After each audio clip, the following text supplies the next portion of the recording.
Hello, conference.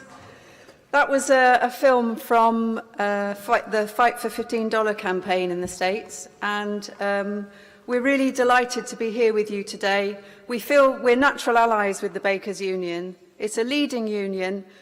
Its public campaigns and strikes for better wages and conditions are absolutely inspirational. And, thanks in particular to Ian and Ronnie and Sarah Woolley and Rachel and all the other regional officers I've met and the people I've met here. They're great. Your president, Ian, is fantastic. He's been consistently fighting for workers' rights and is unusually determined to tackle sexual harassment and mental health and hold employers to account and protect workers' rights, including women workers. So who can tell me how many of the members are women? We'll let you shout out from the floor. We don't normally let them, you see. Shout out from the floor. 70%, she says. Okay, good. So we began in 1976 to strengthen women to speak about violence of all kinds, to find protection, safety, justice, get compensation and asylum. Our central aim back then was to make rape in marriage a crime, and that was a 15-year campaign. It was finally won in 1991. The law was changed. Today we work with collective self-help on individual cases, and we campaign. We tackle all kinds of violence: sexual harassment, bullying, domestic violence, rape against adults and children. We're based at the Crossroads Women's Centre in London, as Ian said, with other campaigning organisations. The union campaign, we got it going after the spoon strike last October, which we took part in, and congratulations for all that was won there. That was fantastic. We raised that sexual violence at work wasn't visible and asked if we could do something about that together. So the Bakers Union asked us to help with the campaign. I don't know if you've seen, we had a blog post on the Bakers Union blog since January, and also there was a few articles in the spring issue of The Food Worker, which you may have seen, which was great.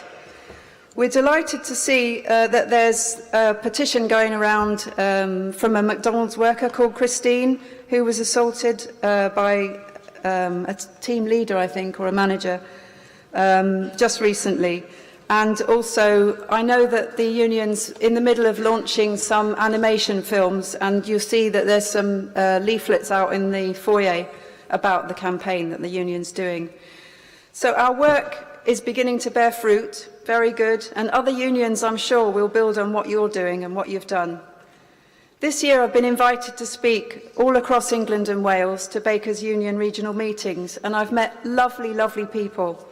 I've learned that women and men in the union really want to tackle this issue, and they've told us about some of their experiences and also some challenges that they've faced.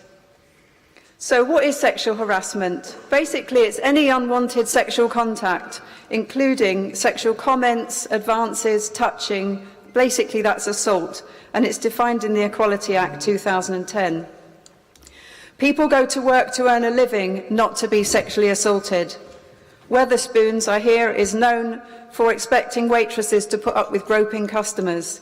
Well, that's not in anyone's job description, and it's not acceptable.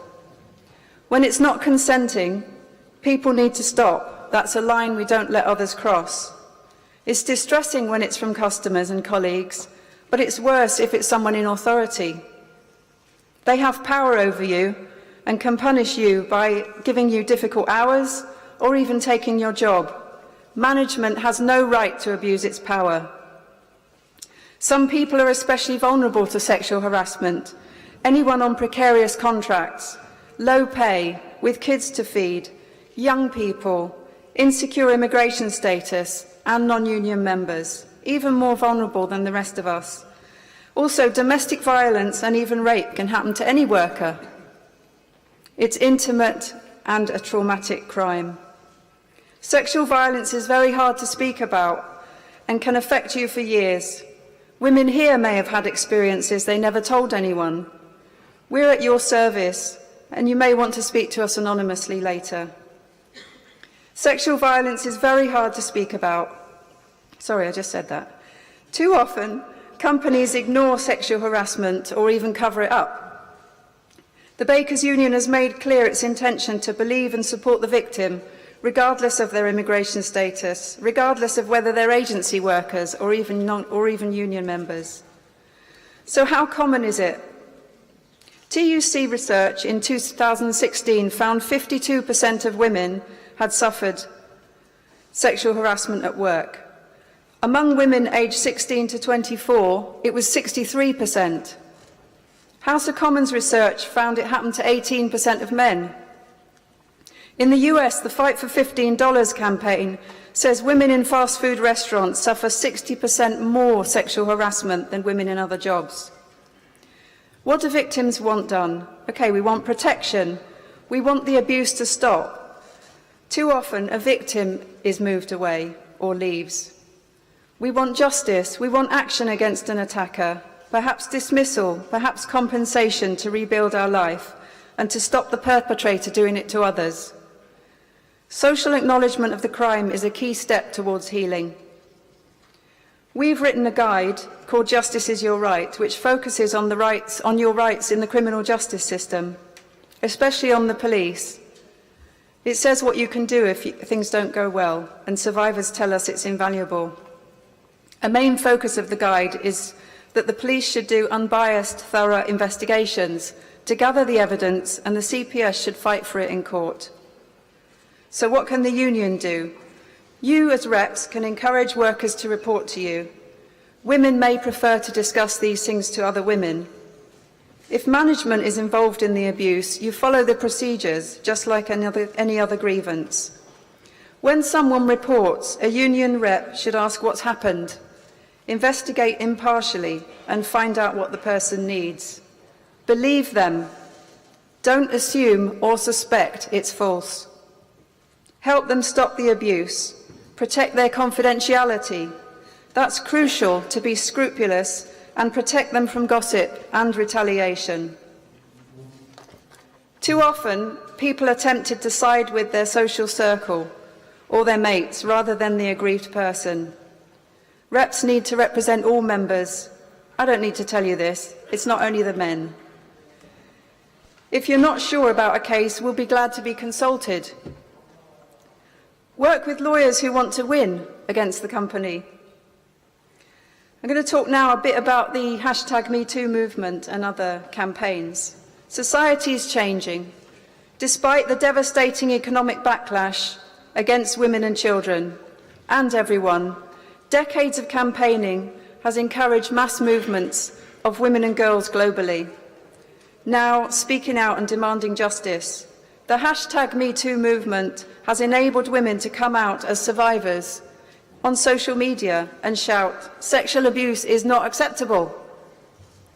In 2017, in the US, 700,000 unionized Latina women farm workers wrote to women Hollywood actors after the setting up of the Time's Up legal fund. News spread internationally. They said, "We work in isolated fields and packing houses. We share a common experience of being preyed upon by individuals who have the power to hire, fire, and blacklist. Take advantage of us sexually. Complaining seems unthinkable because of the risk, including to the ability to feed our families." Also in 2017, 4 French Algerian women, cleaners at a Paris railway station on minimum wage, and a man whistleblower won compensation after persistent sexual assaults by their team leader on the trains as they were cleaning. In 2018 in the US, hundreds of McDonald's women workers held strikes for 10 days demanding an end to sexual violence. There have been dozens of legal cases in the US. Some have won compensation, but there's an ongoing battle with the multinational company to be held responsible and not for them just to pass it off to the local franchise manager. Those farm workers, cleaners and food workers are all demanding better wages and as a protection against sexual assault by managers. We work with the Global Women's Strike, which is demanding a living wage for mothers and other carers in the family and outside, so we don't have to put up with abusive employers, nor with violence at home. The Bakers Union has been supporting our demand and is the first union to do so, trailblazing again. It's on your blog if you have a look. The carers allowance is shockingly low. It should be a living wage and extended to mothers, so none of us are threatened with destitution and forced into slave wages or survival sex. Come and sign our petition later on the stall, a living wage for mothers and other carers. Our stall's over at the back there. We campaign for welfare benefits, which are crucial to all workers, beginning with single mothers, having the power to refuse both bad jobs and unwanted sexual contact. Child poverty in the UK today is shocking. 4 million children now live below the poverty line. 88% of austerity cuts have fallen on women. 85% of families affected by the benefit cap are single mother families. People with disabilities, including children, have had their very basic benefits slashed. Universal credit must be scrapped. More mothers are driven into sex work to feed and house their kids. The English Collective of Prostitutes, which is based at our centre, gave evidence to the UN Rapporteur on Extreme Poverty and the Work and Pensions Committee on Universal Credit and Survival Sex. Mothers who suffer domestic violence are also having their kids taken by the state. We do a lot of campaigning against that. A letter from 120 MPs complains to the government that family courts are even placing kids with convicted rapists. Even when they're in prison, they're invited to take part in hearings. School children are leading a movement to save our lives and the planet. Like the Bakers Union, we've been supporting this green revolution, and we'll be supporting the September strike, and we hope you all will too. We have growing support from men, which is fantastic, and we need more men to call it on sexual predators. As Ian often says, you know when a line's been crossed. This sexual harassment campaign can help make sexual violence visible in every aspect of life. This is workers' rights. This is human rights. It's not separate from why you all joined the union. So let's build a strong movement together to tell abusers that they'll not get away with it anymore. Force the companies to act and get a living wage for all of us. Thank you very much.